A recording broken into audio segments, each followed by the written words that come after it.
Every day, travelers get pulled by TSA for the same 5 mistakes, not because they're suspicious, but because they packed wrong. Throwing loose electronics and tangled cables into your bag, chargers, power banks, headphones, all stacked together. To the scanner, that dense mess looks suspicious, and that's why your bag gets pulled.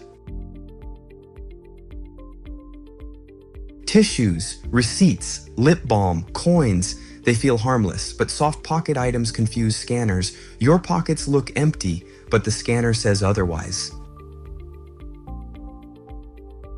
Organic foods are a big TSA trap. Protein bars, granola, fruit, homemade snacks, dense organic material often looks suspicious on X-ray. Thick spreads, blocks of cheese, large amounts of coffee grounds, these dense substances can resemble explosives on X-ray. Expect bag checks and questions.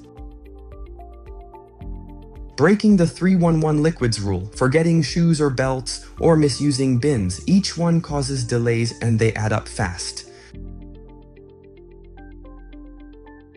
These mistakes don't mean you did anything wrong, they mean TSA saw something that forced a stop. Subscribe if you want fewer delays and fewer surprises.